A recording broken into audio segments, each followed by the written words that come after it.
ಸ್ನೇಹಿತರೆ ನಮಸ್ಕಾರ. ನಾನು ನಿಮ್ಮ ರಾಕೇಶ್ ಶಾರುಂಡಿ. ಇಡೀ ರಾಷ್ಟ್ರದಾದ್ಯಂತ ಸೆನ್ಸೇಷನ್ ಅನ್ನ ಉಂಟು ಮಾಡಿದ್ದಂಥ ಒಂದೇ ಒಂದು ವಿಡಿಯೋ ನೋಡಿ, ಕೇವಲ ನೀವು 2 ಮಿಲಿಯನ್ ವೀಕ್ಷಣೆಯನ್ನ ಪಡೆದುಕೊಳ್ಳುತ್ತೆ ಅನ್ನೋ ಕಾರಣಕ್ಕೆ ಇತ್ತೀಚಿನ ಅನೇಕ ಸೋಷಿಯಲ್ ಮೀಡಿಯಾ ಇನ್ಫ್ಲುಯೆನ್ಸರ್ಸ್ಗಳು ಏನು ಬೇಕಾದರೂ ವಿಡಿಯೋ ಮಾಡಿಬಿಡ್ಬೋದು ಅಂತ ಕೇವಲ ಪ್ರಚಾರಕ್ಕೋಸ್ಕರ ಒಬ್ಬ ಮಹಿಳೆ, ಶಿಂಜಿತಾ ಅನ್ನೋ ಮಹಿಳೆ, ಒಬ್ಬ ದೀಪಕ್ ಅನ್ನೋ ವ್ಯಕ್ತಿಯ ವಿರುದ್ಧವಾಗಿ ಬಸ್ನಲ್ಲಿ ಉದ್ದೇಶಪೂರ್ವಕವಾಗಿ ತನ್ನ ಮೇಲೆ ಸ್ಪರ್ಶ ಮಾಡ್ದ, ದೌರ್ಜನ್ಯ ಮಾಡ್ದ, ಜೊತೆಗೆ ಉದ್ದೇಶಪೂರ್ವಕವಾಗಿ ನನ್ನ ಮೇಲೆ ಆತ ಆಂಗಿಕ ಸ್ಪರ್ಶಗಳನ್ನು ಮಾಡಲಿಕ್ಕೆ ಮುಂದಾದ ಅನ್ನೋ ಕಾರಣಕ್ಕೆ ಒಂದು ವಿಡಿಯೋವನ್ನು ಹರಿಬಿಟ್ಟಂಥ ಪ್ರಕರಣ. ಇವತ್ತು ಆಕೆಯನ್ನು ಬಂಧಿಸಲಾಗಿದೆ. ಆಕೆ ಕೊಟ್ಟಂಥ ರಿಯಾಕ್ಷನ್ ಸಮೇತವಾಗಿ ಕಂಪ್ಲೀಟ್ ಡೀಟೇಲ್ಸ್ನ ನಾನು ಹೇಳಲೇಬೇಕು. ನ್ಯಾಯಾಲಯಕ್ಕೂ ಕೂಡ, ಕುಂದಮಂಗಲಂ ಅನ್ನೋ ಕೋರ್ಟ್ಗೂ ಕೂಡ ಆಕೆಯನ್ನು ಹಾಜರುಪಡಿಸಲಾಗಿದೆ. ದೇಶ ಬಿಟ್ಟು ಓಡಿ ಹೋಗಬಹುದು ಅನ್ನೋ ಕಾರಣಕ್ಕೆ ಲುಕೌಟ್ ನೋಟಿಸನ್ನು ಕೂಡ ಜಾರಿ ಮಾಡಲಾಗಿತ್ತು. ಸ್ನೇಹಿತರೆ, ನಿಮಗೆಲ್ಲ ಗೊತ್ತಿರೋ ಹಾಗೆ ಈ ಕೇಸ್ನ ಇಂಚಿಂಚು ಮಾಹಿತಿಯನ್ನು ಕೂಡ ಹೇಳ್ತೀನಿ. ಈಗ ಆಕೆ ಪೊಲೀಸ್ನವರು ಮುಂದೆ ಏನು ಒಪ್ಕೊಂಡಿದ್ದಾಳೆ ಅನ್ನೋದ್ರ ವಿಚಾರವಾಗಿಯೂ ಕೂಡ ಹೇಳ್ತೀನಿ. ಬಸ್ಗಳಲ್ಲಿ ಅನೇಕ ಮಹಿಳೆಯರು ನಿಂತಿದ್ರೆ ಅವರಿಗೆ ಸೀಟ್ ಬಿಟ್ಕೊಡ್ತಕ್ಕಂಥ ಪುರುಷರು ಕೂಡ ಇದ್ದಾರೆ. ಅದನ್ನು ಕೂಡ ನಾವು ಅನೇಕ ಘಟನೆಗಳಲ್ಲೂ ಕೂಡ ಗಮನಿಸಿದ್ದೀವಿ. ಆದರೆ ತಾವು ಸೋಷಿಯಲ್ ಮೀಡಿಯಾ ಇನ್ಫ್ಲುಯೆನ್ಸರ್ಗಳು, ಜೊತೆಗೆ ಬಹಳ ಪ್ರಭಾವಿಗಳು, ಕಾರ್ಯಕರ್ತರು ಹಾಗೆ ಹೀಗೆ ಅನ್ನೋ ಕಾರಣಕ್ಕೆ ಆ ವಿಡಿಯೋವನ್ನು ದುರುದ್ದೇಶಪೂರಿತವಾಗಿ ಬಿಡೋದಿದೆಯಲ್ಲ, ಈ ಒಂದು ವಿಡಿಯೋವನ್ನು ಸೂಕ್ಷ್ಮವಾಗಿ ಗಮನಿಸಿದಾಗ ಗೊತ್ತಾಗುತ್ತೆ.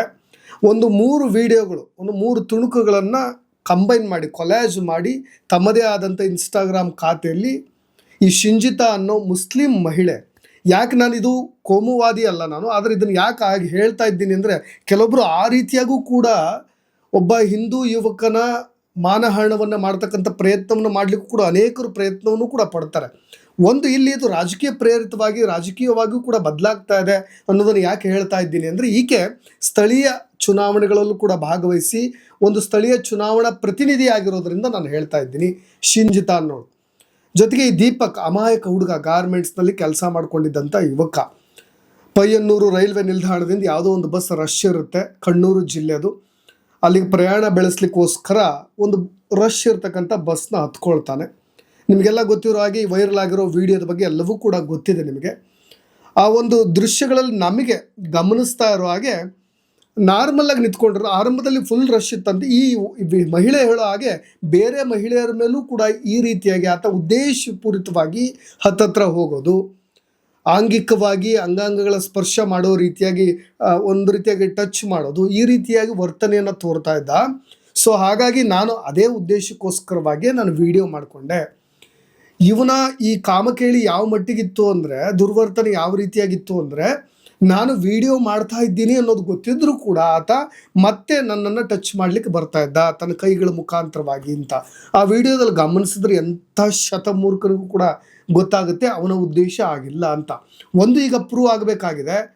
ಆಕೆಯ ಮೊಬೈಲ್ ವಿಧಿವಿಜ್ಞಾನ ಪ್ರಯೋಗಾಲಯಕ್ಕೂ ಕೂಡ ಹೋಗುತ್ತೆ.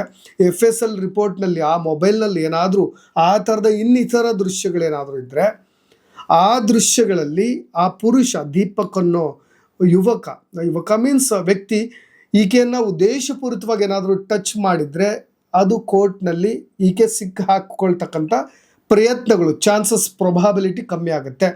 ಇಲ್ಲ ಅದರಲ್ಲಿ ಆ ರೀತಿಯಾಗಿ ಯಾವುದೇ ಅಂಶಗಳು ಇಲ್ಲೇ ಇಲ್ಲ ಅಂತ ಅಂದರೆ ಈಕೆಗೆ 10 ವರ್ಷ ಜೈಲಾಗೋ ಎಲ್ಲ ಸಾಧ್ಯತೆಗಳು ಕೂಡ ಇದೆ. ಸ್ನೇಹಿತರೆ, ನಿಮಗೆಲ್ಲ ಗೊತ್ತಿರೋ ಹಾಗೆ ಅದಾದ ಮೇಲೆ, ಆ ವಿಡಿಯೋ ವೈರಲ್ ಆದಮೇಲೆ ತೆಗೆದುಕೊಂಡು ಬಂದು ಮನೆಯಲ್ಲಿ ಒಂದಿಷ್ಟು ಲೈನ್ಸ್ಗಳನ್ನ ಹಾಕಿ ಬರಹದ ರೂಪದಲ್ಲಿ ಆ ವಿಡಿಯೋವನ್ನು ಪೋಸ್ಟ್ ಮಾಡಲಾಯಿತು. 2 ಮಿಲಿಯನ್ಗೂ ಕೂಡ ಅಧಿಕ ವೀಕ್ಷಣೆಯನ್ನು ಒಂದು ವಿಡಿಯೋ ಪಡೆದುಕೊಳ್ಳುತ್ತೆ. ನಾನು ಅದಕ್ಕೆ ಹೇಳ್ತಾ ಇದ್ದೀನಿ, ಅನೇಕ ಬಸ್ಗಳಲ್ಲಿ ಮಹಿಳೆಯರು ನಿಂತಿದ್ರೆ ಅವರಿಗೆ ಸೀಟ್ ಬಿಟ್ಕೊಡ್ತಕ್ಕಂಥ ಪುರುಷರು ಕೂಡ ಇದ್ದಾರೆ. ಇನ್ನೂ ಕೆಲವೊಬ್ಬರು ತಾಯಿ ವಯಸ್ಸಿನ ಮಹಿಳೆ ಇದ್ದರೂ ಕೂಡ ಪಕ್ಕದಲ್ಲಿ ಕೂತಾಗ ಕೆಟ್ಟ ದೃಷ್ಟಿಯಿಂದ ನೋಡ್ತಕ್ಕಂಥ ಪುರುಷರು ಇದ್ದಾರೆ. ಆದರೆ ವಿಡಿಯೋ ಮಾಡುವ ಉದ್ದೇಶ ಇದೆಯಲ್ಲ, ಇದು ಪ್ರಚಾರದ ಗೀಳು ಅಂತ ನಾನು ಆರಂಭದಲ್ಲಿ ಹೇಳ್ತಾ ಇದ್ದೀನಿ. ಯಾಕೆಂದರೆ ನೋಡಿ, ಆ ಥರದ್ದು ಏನಾದರೂ ಎಕ್ಸ್ಪೀರಿಯನ್ಸ್ ಆದಾಗ ನೇರವಾಗಿ ಅಲ್ಲೇ ಹೇಳಬಹುದಿತ್ತು. ಈ ಒಬ್ಬ ಮಹಿಳೆ ನಿಮಗೆಲ್ಲ ಗೊತ್ತಿರೋ ಹಾಗೆ ಒಬ್ಬ ಸ್ಥಳೀಯ ಚುನಾವಣಾ ಅಭ್ಯರ್ಥಿ ಅಂತ ನಾನು ಆರಂಭದಲ್ಲೇ ಹೇಳಿದ್ದೀನಿ.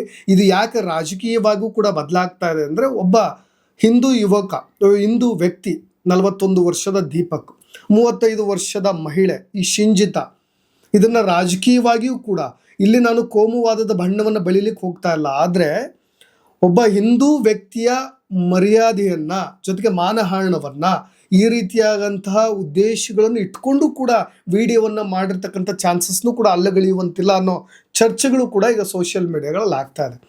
ಈಗಾಗಲೇ ಇಡೀ ಕೇರಳದಾದ್ಯಂತ ಈ ವಿಷಯವಾಗಿ ಚರ್ಚೆ ಆಗ್ತಾ ಇರೋದು. ಅನೇಕ ಪುರುಷ ಬಸ್ಗಳಲ್ಲಿ ಪುರುಷರ ಹಕ್ಕುಗಳ ಬಗ್ಗೆ ಮಾತನಾಡ್ತಾ ಇದ್ದಾರೆ. ಅನೇಕರು ಈ ಘಟನೆಯ ನಂತರ ಅವರು ಕೂಡ ಮೈಗಳ ಸುತ್ತಮುತ್ತ ರಟ್ಗಳನ್ನು ಹಾಕ್ಕೊಂಡು, ತಂತಿ ಬೇಲಿಗಳನ್ನು ಸುತ್ತ ಹಾಕ್ಕೊಂಡು, ಮೆಶ್ಗಳನ್ನು ಹಾಕ್ಕೊಂಡು ಒಬ್ಬ ಮಹಿಳೆಯರನ್ನ ಯಾವುದೇ ಉದ್ದೇಶವಿಲ್ಲದೂ ಕೂಡ ಟಚ್ ಮಾಡೋದು ಅಫೆನ್ಸ್ ಆಗಿಬಿಡುತ್ತೆ ಅನ್ನೋ ಮಟ್ಟಿಗೆ ಅವರು ಕೂಡ ತಮ್ಮ ಪ್ರತಿರೋಧವನ್ನು, ತಮ್ಮ ಹತಾಶೆಯನ್ನು, ನೋವನ್ನು ಅನೇಕ ಪುರುಷ ಬಸ್ಗಳಲ್ಲಿ ಹೊರ ಹಾಕ್ತಾ ಇದ್ದಾರೆ. ಇದನ್ನು ನಾವು ತುಂಬ ಸಾರ್ವಜನಿಕವಾಗಿಯೂ ತುಂಬ ಸೂಕ್ಷ್ಮ ಗತಿಯಲ್ಲೂ ಕೂಡ ಚರ್ಚೆ ಮಾಡ್ತಕ್ಕಂಥ ಸಂಗತಿ. ಆಕೆ ಪ್ರಭಾವಿ ಮಹಿಳೆ, ಜೊತೆಗೆ ಸೋಷಿಯಲ್ ಮೀಡಿಯಾದಲ್ಲಿ ತುಂಬ ಆ್ಯಕ್ಟಿವ್ ಆಗಿರ್ತಕ್ಕಂಥ ಮಹಿಳೆ. ಫಾಲೋವರ್ಸ್ಗಳನ್ನು ಗಿಟ್ಟಿಸ್ಕೊಳ್ಳಿಕ್ಕೂ ಕೂಡ ಅದೇ ಉದ್ದೇಶದಿಂದ ವಿಡಿಯೋ ಮಾಡಿರ್ಬೋದು. ಅದಾದ ಮೇಲೆ ಆ ವಿಡಿಯೋ ಮಾಡಿದ ನಂತರ, ಹರಿಬಿಟ್ಟ ನಂತರ ವ್ಯೂಸ್ಗಳ ಸಂಖ್ಯೆ ಹೆಚ್ಚಾಯಿತು, ಲೈಕ್ಸ್ಗಳ ಸಂಖ್ಯೆ ಹೆಚ್ಚಾಯಿತು, ಕಮೆಂಟ್ಸ್ಗಳ ಸಂಖ್ಯೆ ಹೆಚ್ಚಾಯಿತು. ಆದರೆ ಆತನಿಗಾದಂಥ ಅವಮಾನ, ಅದರ ಸಾಚತನದ ಬಗ್ಗೆ ಮಾತನಾಡಬೇಕಾಗತ್ತೆ. ವಿಡಿಯೋದ ಸಾಚತನ ಅದು ಎಷ್ಟು ರಿಯಲ್ ಇದೆ, ಅನ್ರಿಯಲ್ ಇದೆ, ಅದರಲ್ಲಿ ನಿಜವಾಗ್ಲೂ ಕೂಡ ಪುರುಷನ ಉದ್ದೇಶ ಅದಾಗಿತ್ತಾ? ಯುವಕ ದೀಪಕ್ ಮನೆಗೆ ಬಂದ ವೈರಲ್ ಆಗ್ತಾ ಇದ್ದಾಗೆ ಅನೇಕ ಕುಟುಂಬಸ್ಥರ ಮುಂದೆ ಮುಖ ತೋರಿಸದ ರೀತಿ, ಒಬ್ಬ ಗಾರ್ಮೆಂಟ್ಸ್ನಲ್ಲಿ ಕೆಲಸ ಮಾಡೋ ಒಬ್ಬ ಸಾಮಾನ್ಯ ಮಿಡಲ್ ಕ್ಲಾಸ್ ಫ್ಯಾಮಿಲಿಯ ವ್ಯಕ್ತಿ ದೀಪಕ್, ಅದಾದಮೇಲೆ ರಾತ್ರಿ ಅವ್ರ ತಾಯಿಯ ಜೊತೆಗೂ ಕೂಡ ಚರ್ಚೆ ಮಾಡಿದ್ದ, ಈ ಥರ ಎಲ್ಲ ನಾನು ಉದ್ದೇಶಪೂರಿತವಾಗಿ ಈ ರೀತಿ ಮಾಡಿಲ್ಲ ಅಂತ.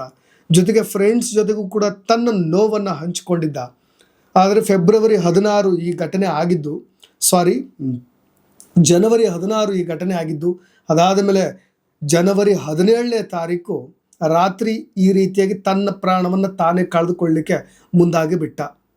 ಈಗಾಗಲೇ ಇದೇ ಜನವರಿ 17ನೇ ತಾರೀಕನ್ನು ಪುರುಷರ ಹಕ್ಕುಗಳ ದಿನವನ್ನಾಗಿ ಆಚರಿಸಬೇಕು ಅನ್ನೋ ಒತ್ತಾಯ ಕೇಳಿಬರ್ತಾ ಇರೋದು. ಜನವರಿ 18ನೇ ತಾರೀಕು ಬೆಳಗ್ಗೆ ಬಾಗಿಲು ತಡೆದಾಗ ಅವ್ರ ತಾಯಿಗೆ ದೊಡ್ಡ ಆಘಾತ ಎದುರಾಗುತ್ತೆ. ಯಾಕೆಂದರೆ ಎಷ್ಟೇ ಬಾಗಿಲು ತಟ್ಟಿದ್ರು ಕೂಡ ಬಾಗಿಲು ತೆಗೆಯೋದೇ ಇಲ್ಲ. ಒಂದು ಭಯ, ಒಂದು ಆತಂಕ, ಆ ಪರಿಸ್ಥಿತಿ ಹೇಗಿರ್ಬೋದು ಅಂತ. ಅದಾದ ನಂತರ ಅಕ್ಕಪಕ್ಕದವ್ರನ್ನೆಲ್ಲ ಕರೆಸಿ ಬಾಗಿಲು ಒಡೆದು ಒಳ ಹೋಗಲಾಯಿತು.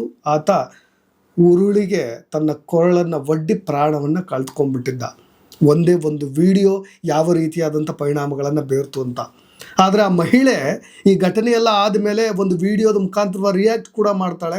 ಯಾವುದೇ ಒಂದು ರೀತಿಯಾದಂತಹ ಗಿಲ್ಟ್ ಕಾಡದಂತೆ, ಇಲ್ಲ ಆತ ಬೇರೆಯವ್ರನ್ನೂ ಕೂಡ ಅದೇ ದೃಷ್ಟಿಯಿಂದ ನೋಡ್ತಾ ಇದ್ದ, ಹಾಗಾಗಿ ನಾನು ಈ ವಿಡಿಯೋವನ್ನು ಮಾಡಿದೆ ಅಂತ. ಈಗ ಇರ್ತಕ್ಕಂಥ 3 ವಿಡಿಯೋಗಳು ಜೊತೆಗೆ ಇನ್ನಿತರ ವಿಡಿಯೋಗಳು ಆ ಮಹಿಳೆಯ ಮೊಬೈಲ್ನಲ್ಲಿ ಇದ್ದರೆ, ಸದ್ಯದ ಮಟ್ಟಿಗೆ ಆಕೆ ದೇಶ ಬಿಟ್ಟು ಪರಾರಿಯಾಗಿದ್ದಾಳೆ ಹಾಗೆ ಹೀಗೆ ಅನ್ನೋ ಮಟ್ಟಿಗೆ. ಆರಂಭದಲ್ಲಿ ಒಂದು ಆತ ಆತ್ಮಹತ್ಯೆ ಮಾಡಿಕೊಂಡಿದ್ದಕ್ಕೆ ಪ್ರಚೋದನೆ ಕೊಟ್ಟ ಕೇಸ್ ಮೇಲೆ FIRನ ಮಾಡಲಾಗಿತ್ತು. ಆದರೆ ಈಗ ಆಕೆಯೇ ಆರೋಪಿ ಅನ್ನೋ ಆಧಾರದ ಮೇಲೆ ಒಂದು ಕೇಸನ್ನು ಜಡ್ದಿರೋದು, ಸೆಕ್ಷನ್ಸ್ಗಳನ್ನು ಜಡ್ದಿರೋದು. ಹಾಗಾಗಿ ಒಟ್ಟಾರೆಯಾಗಿ ಈಗ ಆಕೆ ಅವರ ಫ್ರೆಂಡ್ ಮನೆಯಲ್ಲಿ, ವಡಾಕರದಲ್ಲಿರ್ತಕ್ಕಂಥ ಫ್ರೆಂಡ್ ಮನೆಯಲ್ಲಿ ಸಿಕ್ಕಿಬಿದ್ಲು. ಮಫ್ತಿಯಲ್ಲಿ ಖಾಸಗಿ ವಾಹನದಲ್ಲಿ ಪೊಲೀಸ್ನವರು, ಮಹಿಳಾ ಪೊಲೀಸ್ ಅಧಿಕಾರಿಗಳು ಖಾಸಗಿ ವಾಹನದಲ್ಲಿ ಮಫ್ತಿಯಲ್ಲಿ ಹೋಗಿ ಆಕೆನ ಅರೆಸ್ಟ್ ಮಾಡ್ಕೊಂಡು ಬರ್ತಾರೆ. ಅಲ್ಲಿಂದ ನೇರವಾಗಿ ಕೊಹಿಲಾಂಡ ಹಾಸ್ಪಿಟ್ಲಲ್ಲಿ ವೈದ್ಯಕೀಯ ಪರೀಕ್ಷೆಯನ್ನು ಕೂಡ ಮಾಡ್ತಾರೆ. ಅದಾದಮೇಲೆ ಕುಂದಮಂಗಲಂ ಕೋರ್ಟ್ನಲ್ಲಿ ಆಕೆನ ವಿಚಾರಣೆ ಕೂಡ ಮಾಡಲಾಗುತ್ತೆ.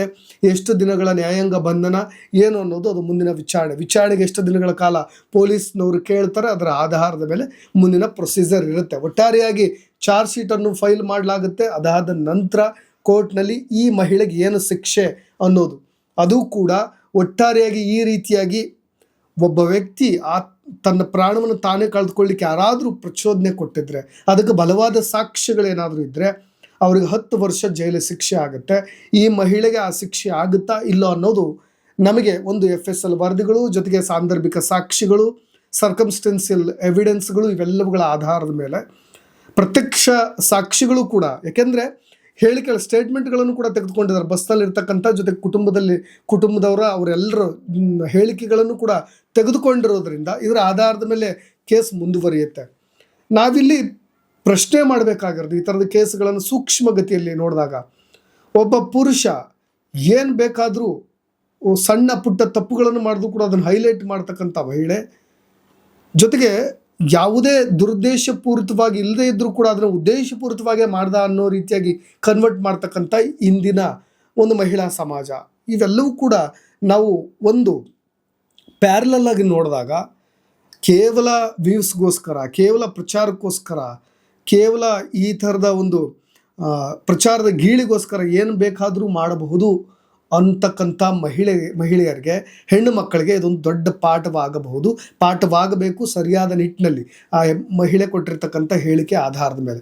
ನೋಡೋಣ ಶಿಂಜಿತಾ ಕೇಸ್ನಲ್ಲಿ ಏನೆಲ್ಲ ಆಗಬಹುದು ಅನ್ನೋದನ್ನ ನಾವು ಕೂಡ ಸೂಕ್ಷ್ಮವಾಗಿ ಅಪ್ಡೇಟ್ಸ್ಗಳೊಂದಿಗೆ ಕಾರಣ ಅಂತ ಹೇಳ್ತಾ, ಈ ಕೇಸ್ಗೆ ಸಂಬಂಧಪಟ್ಟ ಹಾಗೆ ನಿಮ್ಮ ರಿಯಾಕ್ಷನ್ ಏನು ಅನ್ನೋದು ಕೂಡ ಕಮೆಂಟ್ಸ್ನಲ್ಲಿ ತಿಳಿಸಬಹುದು. ಇನ್ನಷ್ಟು ಅಪ್ಡೇಟ್ಸ್ಗಳೊಂದಿಗೆ ಮತ್ತೆ ಬರ್ತೀನಿ. ನಾನು ರಾಕೇಶ್ ಶಾರುಂಡಿ, ಧನ್ಯವಾದ.